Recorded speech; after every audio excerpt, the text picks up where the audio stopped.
poor artist accidentally saves billionaire's life. He searches the entire city to find her. The subway doors were closing when Maya saw him collapse. Everyone else looked away, buried in their phones, pretending not to notice the well-dressed man clutching his chest on the dirty platform floor. But Maya had spent too many years watching people suffer in silence to ignore someone in pain. She squeezed through the closing doors, her worn backpack catching on the edge. Her art supplies scattered across the concrete as she dropped to her knees beside the stranger. His face was gray, lips tinged blue, eyes rolling back. "Someone call 911. Maya shouted, but the crowd kept moving like water around a stone. Her hands were already moving, checking his pulse, loosening his tie. 3 years of caring for her dying father had taught her things nursing school never could. She recognized the signs of a heart attack immediately. She began CPR, counting compressions in her head, ignoring the stares of commuters who finally stopped to watch. 30 compressions. 2 breaths. 30 more. Her arms burned, but she didn't stop. "Come on, stay with me," she whispered between breaths. An eternity passed in 3 minutes before paramedics arrived. They took over, loading the man onto a stretcher. One EMT turned to Maya. "You saved his life. What's your name?" But Maya was already gathering her scattered supplies, her hands shaking with adrenaline. Her shift at the diner started in 20 minutes, and she couldn't afford to be late again. She'd already lost 2 jobs this month. "I'm just glad he's okay," she mumbled, and disappeared into the crowd before anyone could stop her. What Maya didn't know was that she'd just saved the life of Nathan Cross, CEO of Cross Industries, worth over $3 billion. And what Nathan didn't know, as he drifted in and out of consciousness in the ambulance, was that the angel who saved him had vanished without a trace. When Nathan woke up in the hospital 3 days later, the first thing he asked about was the woman who'd saved his life. "Dark hair," he said weakly to his assistant, Marcus. "Paint stains on her hands. A backpack with a broken strap. Find her." Marcus looked uncomfortable. "Mr. Cross, you should focus on recovering. The doctors say you need to rest." "I almost died on that subway platform," Nathan said, his voice gaining strength. "Everyone walked past me like I was garbage. Everyone except her. I need to find her. I need to thank her." But finding one woman in a city of 8 million wasn't easy, even with unlimited resources. The subway cameras had malfunctioned that day. No footage. The witnesses Marcus tracked down could barely describe her. Young, maybe late 20s. Hispanic or maybe Middle Eastern. Long dark hair. That described 500,000 women in the city. Nathan's doctors ordered him to rest for 6 weeks. No work, no stress. For a man who'd built his empire through 18-hour workdays and ruthless determination, it was torture. He spent those weeks thinking about her. The gentle way her hands had moved. The determination in her voice when she'd told him to stay with her. The paint stains that suggested an artist's life, and the worn clothes that suggested struggle. "Why did she leave?" he asked his sister Olivia during one of her hospital visits. "Maybe she had somewhere to be," Olivia suggested. "Maybe she didn't want attention." "Not everyone wants a reward, Nathan." "It's not about a reward," Nathan insisted. "It's about saying thank you to someone who cared when no one else did."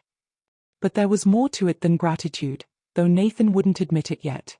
In that moment of dying, when her hands pressed against his chest, he'd looked up and seen something in her eyes.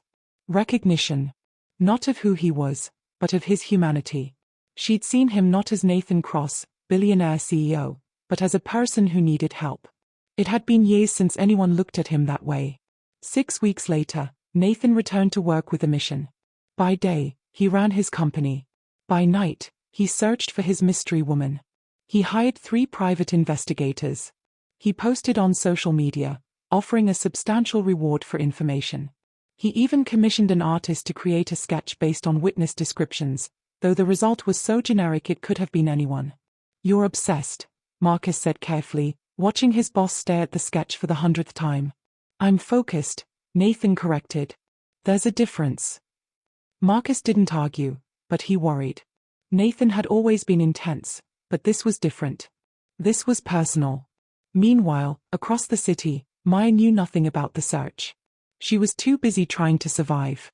Her shifts at the diner barely covered rent on the tiny studio apartment she shared with her roommate, Carmen. The art supplies she needed for her work kept eating into her food budget. And the gallery showing she'd been promised had fallen through when the owner suddenly closed. "You should have stayed," Carmen said one night, watching Maya paint by the light of a single lamp. "They couldn't afford to keep more lights on. That man you saved, he was probably rich. You could have gotten a reward."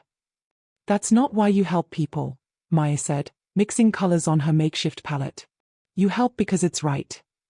"Being right doesn't pay rent," Carmen pointed out. "We're 2 months behind."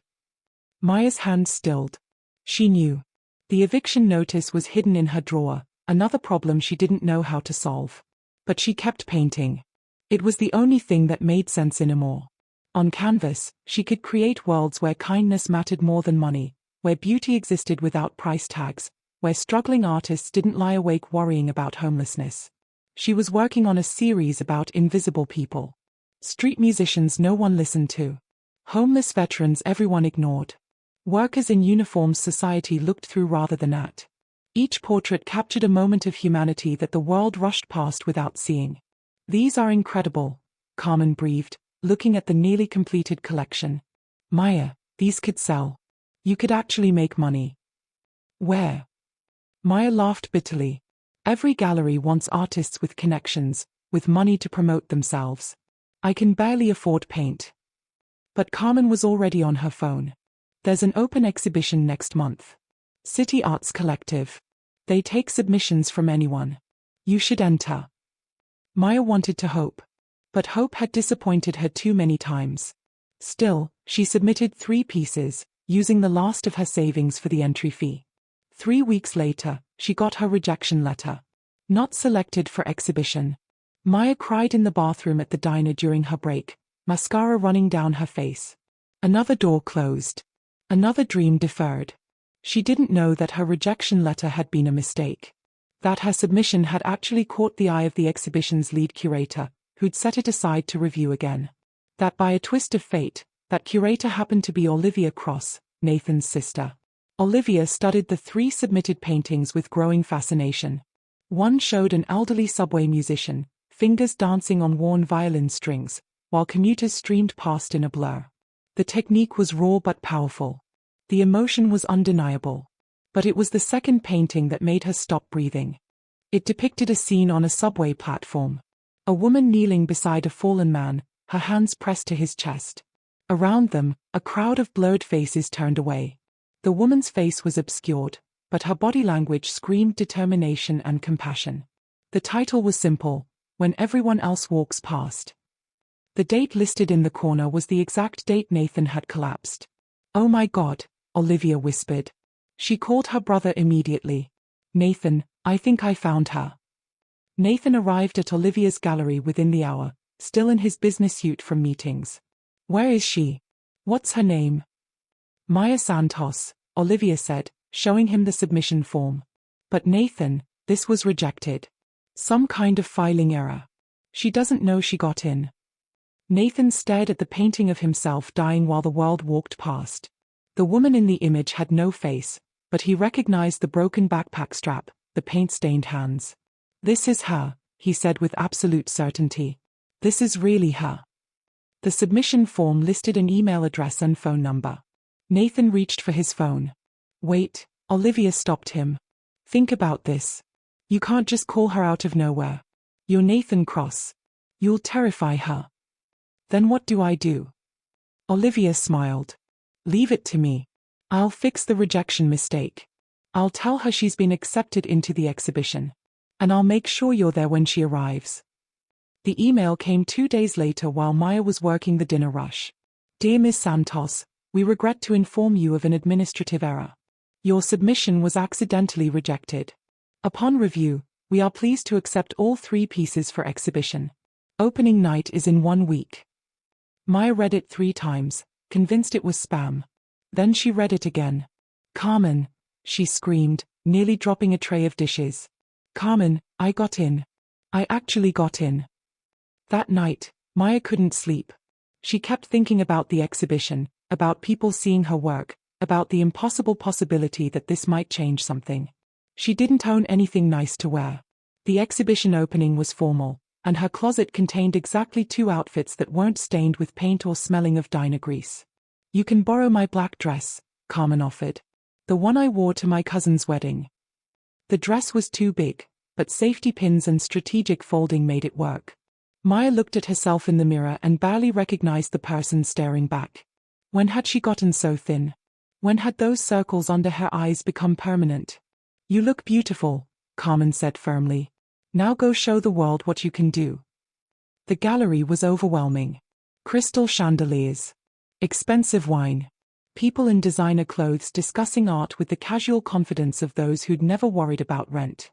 Maya felt like an imposter in her borrowed dress and thrift store shoes. "Miss Santos." An elegant woman approached with a warm smile. "I'm Olivia Cross, lead curator. I'm so glad you could make it. Your work is extraordinary." "Thank you," Maya managed, overwhelmed. "I still can't believe I'm here." "Believe it," Olivia said. "Your pieces are already generating interest. In fact, there's someone who's been waiting to meet you." She led Maya toward the back of the gallery, where Maya's 3 paintings hung in a place of honor, lit perfectly. And standing before the painting of the subway platform was a man Maya recognized instantly. The man she'd saved. Nathan turned when he heard footsteps, and their eyes met for the first time since that day on the platform. "It's you," they said simultaneously. For a moment, neither could speak. The gallery noise faded to white noise around them. "You left," Nathan finally said. "I looked everywhere for you." "I had to work," Maya said, feeling suddenly defensive. "I couldn't afford to be late. I wanted to thank you. You saved my life." "Anyone would have done it." "But they didn't," Nathan said softly, gesturing to her painting. "You captured it perfectly. Everyone else walked past. You stopped." Maya looked at her painting, seeing it through his eyes. "I painted it to remember that moment. To remember that choosing to care matters, even when no one's watching." "It matters," Nathan said. "More than you know." They talked for hours, long after the exhibition closed. Olivia quietly arranged for the gallery to stay open, watching her brother laugh for the first time since his heart attack. Nathan learned about Maya's life. Her parents' death when she was 19. Her father's long illness that had drained their savings. Her choice to pursue art despite poverty, because it was the only thing that made sense to her. Maya learned about Nathan's life. His belief that success meant isolation. His realization, lying on that subway platform, that he'd built an empire but forgotten to build a life. His desperation to find her because she represented something he thought he'd lost forever. Genuine human connection. "I want to buy your paintings," Nathan said as the night drew to a close. "They are not for sale," Maya said immediately. "I mean, they are, but not just to you. That feels like charity." "It's not charity. It's an investment in an artist I believe in." Nathan smiled. "But if that makes you uncomfortable, I have another proposition." "What kind of proposition?" "My company building needs art. Real art, not the corporate garbage my decorator picked out. I want to commission you. 12 pieces over 6 months. Large-scale works. You name your price." Maya's heart raced. A real commission. Enough money to paint full-time. To catch up on rent. To maybe even afford a real studio. "Why me?" she asked suspiciously. "Because you feel guilty? Because you think you owe me?" "Because you're talented," Nathan said firmly. "Because your work moves people. Because I watched 3 separate buyers fight over who gets first option on your pieces tonight. And yes, because I owe you my life, and this feels like a better thank you than a check." Maya studied his face. He was serious. This wasn't pity or guilt. He genuinely admired her work. "I have conditions," she heard herself say. Nathan's lips twitched. "I'm listening." "I choose the subjects. You don't get to censor or control my vision. I paint what I want." "Agreed." "I want a contract. Everything in writing. Professional terms. This is a business arrangement." "Absolutely.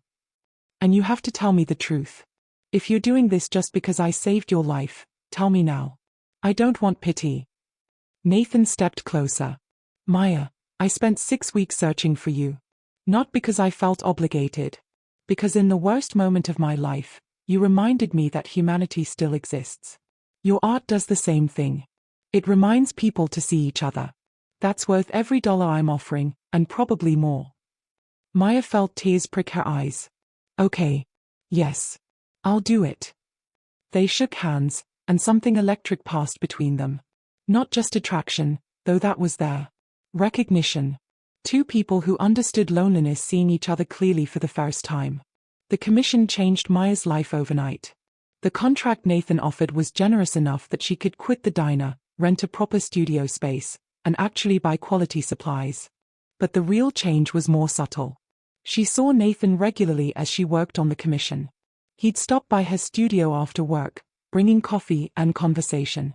They'd talk about art and business, about her childhood and his, about what success meant and what it cost. I thought money would make me happy, Nathan admitted one evening, watching her work on a massive canvas. But it just made me isolated. I stopped trusting people. Everyone wanted something. I never wanted anything from you, Maya pointed out. I know. That's why I couldn't stop thinking about you. Their relationship deepened slowly, built on mutual respect and genuine interest. Nathan loved watching Maya create, the way she lost herself in paint and vision. Maya loved discovering the man behind the billionaire persona, someone who laughed at bad jokes and worried about his employees and secretly wrote poetry he was too embarrassed to share. You write poetry? Maya asked, delighted when he finally admitted it.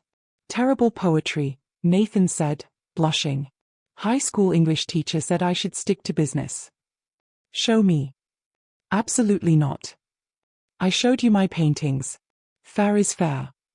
So Nathan, CEO of a billion-dollar company, nervously showed her a notebook of poems he'd written over the years.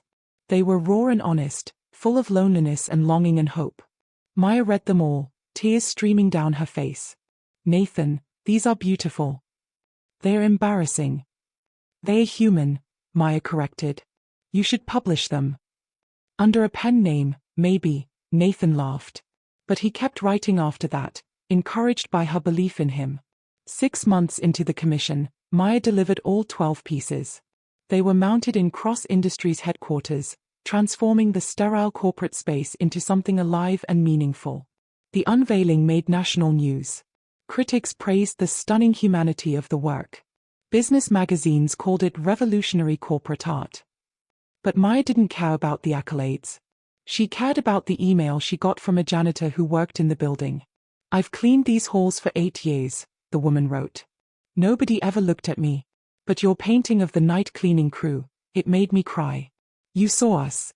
Thank you for seeing us. That email meant more than any amount of money.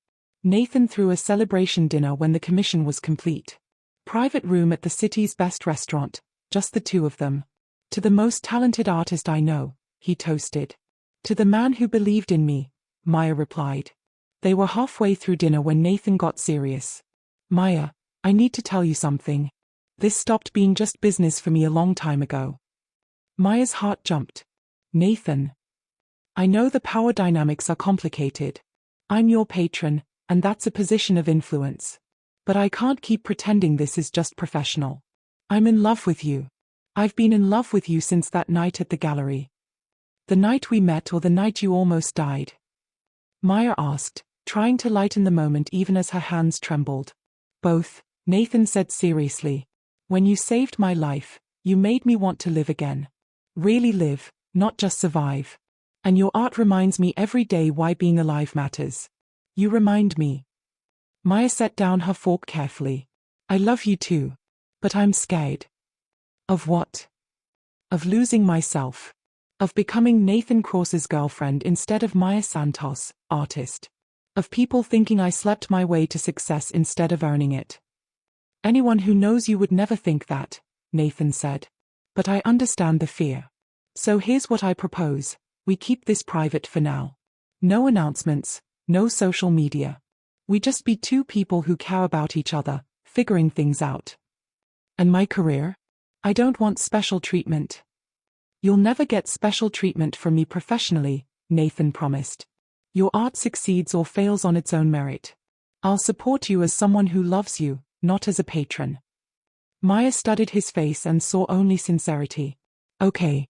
Let's try. Their relationship blossomed in secret for the next year. They were careful, meeting at her studio or his private apartment, avoiding public events where cameras might catch them together. But love has a way of becoming visible no matter how carefully you hide it. Maya's art began reflecting her happiness. Her portraits became more joyful, more hopeful. Critics noticed the change, calling it her luminous period. Nathan became less ruthless in business, more focused on ethical practices. His employees noticed their CEO smiling more, taking time to know their names. Whatever you're doing differently, keep doing it, Marcus told him after a particularly successful quarter. This version of you is the best boss I've ever had. Maya got her first major gallery show, completely separate from Nathan's influence. Her work sold out the opening night. Art collectors who'd never heard of Nathan Cross were paying thousands for her pieces. You did this yourself, Nathan said proudly at the after-party, careful to maintain proper distance in public. No one can ever say otherwise.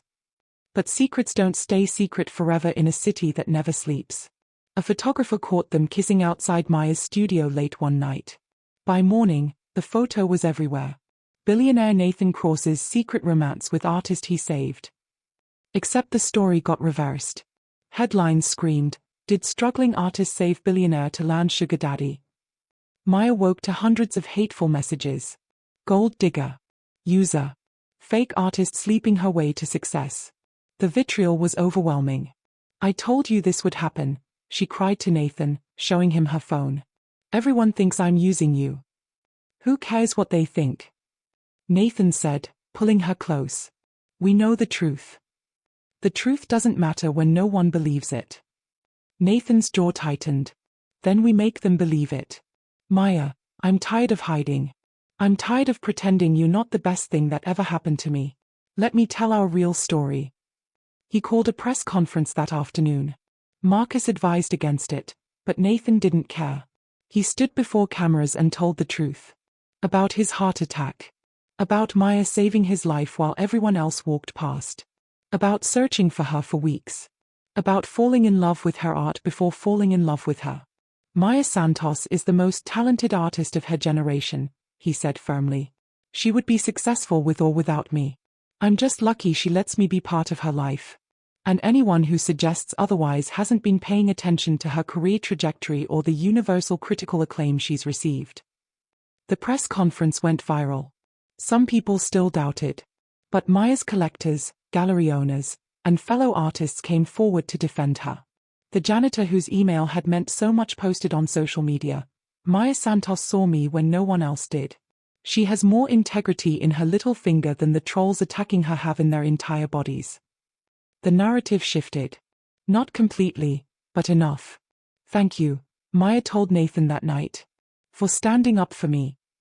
"Always," he promised. "I'll always stand up for you." 2 years after the subway platform, Nathan proposed in the exact spot where Maya had saved his life. He'd arranged for the platform to be closed for maintenance for 1 hour.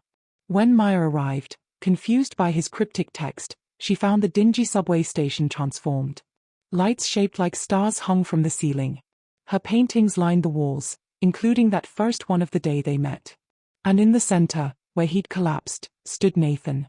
"This is where my life changed," he said, taking her hands. "This is where I learned that being vulnerable isn't weakness. That accepting help isn't failure. That love exists in the most unexpected places." He got down on one knee. "Maya Santos, you saved my life in every way a person can be saved. Will you marry me?" Maya laughed through tears. "You're proposing in a subway station." "I'm proposing at the place where everything began. Where the most extraordinary woman I've ever met reminded me what humanity looks like. So yes, I'm proposing in a subway station. Is that a yes?" "Yes, you ridiculous man. Yes, I'll marry you." They married 6 months later in a small ceremony. Instead of gifts, they asked guests to donate to a foundation they'd started together, the Second Chance Fund, providing grants to struggling artists and medical support for heart attack survivors. Maya continued creating art that challenged and inspired. Nathan continued building his company, but with ethics and humanity at its core. Together, they proved that sometimes the most meaningful successes come from moments of near tragedy. 5 years into their marriage, Maya had a retrospective exhibition at the city's most prestigious museum. The centerpiece was a new painting, Nathan sleeping peacefully, his hand resting over his heart, while she painted nearby. The title was simple, The Heart That Kept Beating. "You made me want to keep beating," Nathan said, standing beside her as crowds admired her work. "You made me believe my art mattered," Maya replied. A young woman approached them nervously. "Ms. Santos? I just wanted to say thank you. I saw your paintings 3 years ago when I was about to give up on art school. Your work reminded me why I started creating in the first place. I just sold my first piece last month." "That's amazing," Maya said warmly. "What do you paint?" "People who feel invisible," the woman said. "Like you do. Because everyone deserves to be seen." After the woman left, Nathan squeezed Maya's hand. "You changed more than just my life." "We changed each other," Maya corrected. "That's what love does. It transforms us into better versions of ourselves." They stood in the museum until closing, watching strangers connect with art that had been born from struggle and nurtured by love. That night, walking home through the same streets where they'd found each other, Nathan stopped suddenly. "What?" Maya asked. "I was just thinking about that subway platform. How I thought my life was over. How scared I was. And now I know that sometimes the worst moments are just beginnings in disguise. Sometimes we have to almost lose everything to discover what really matters. Which is being seen," Nathan said simply. "Really seen, by someone who loves you not for what you can give them, but for who you are." Maya kissed him there on the sidewalk, while the city rushed past unnoticing, and thought about all the invisible people whose stories were still waiting to be told, whose lives were waiting to be saved by small acts of compassion, whose love stories were waiting to begin in the most unexpected places. Because that was the truth she'd learned and painted 1,000 times over. Everyone is invisible until someone chooses to see them. Everyone is lost until someone chooses to find them. Everyone is alone until someone chooses to stay. And sometimes, choosing to stay for a stranger on a subway platform changes everything. The paintings in the museum would fade eventually. The headlines would be forgotten. Even their names would become footnotes in art history books. But the love they built from one moment of compassion would echo forward, inspiring others to stop when everyone else walks past, to see when everyone else looks away, to care when caring seems pointless. That was their real legacy. Not money or art or fame. Just the simple, revolutionary act of choosing love.